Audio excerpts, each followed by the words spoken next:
Ration కార్డుదారులకు Chandrababu అదిరిపోయే శుభవార్త. Ration కార్డుదారులకు గుడ్ న్యూసే గుడ్ న్యూస్. జూలై నుంచి రాష్ట్ర వ్యాప్తంగా రాగులు కూడా పంపిణీ. రాష్ట్రంలో రేషన్ కార్డుదారులకు ప్రభుత్వం శుభవార్త చెప్పింది. జూలై నెల నుంచి రేషన్ కార్డుదారులకు రాగులు కూడా పంపిణీ చేయనున్నారు.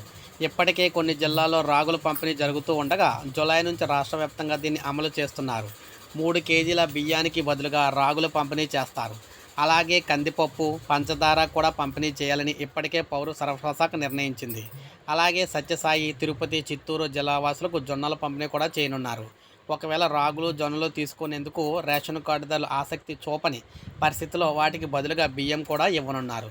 సో మొత్తం మేము చూసుకున్నట్లయితే ఇదో గుడ్ న్యూస్ అని చెప్పుకోవచ్చు. మొత్తంగా రాగులు, జొన్నలు, అదేవిధంగా కందిపప్పు, పంచదార, బియ్యం మొత్తంగా 5 రకాల సరుకులు అయితే ఇస్తూ ఉన్నారన్నమాట. రేషన్ కార్డు వారికి 5 రకాల సరుకులు అయితే పంపిణీ కాబోతున్నాయి జూలై నుంచి. ఇదో గుడ్ న్యూస్ అని చెప్పుకోవచ్చు. ప్రతి ఒక్కరు కూడా లైక్ చేయండి, సబ్స్క్రైబ్ చేసుకోకపోతే మన ఛానల్ సబ్స్క్రైబ్ చేసుకొని ఫాలో అవుతున్నారు.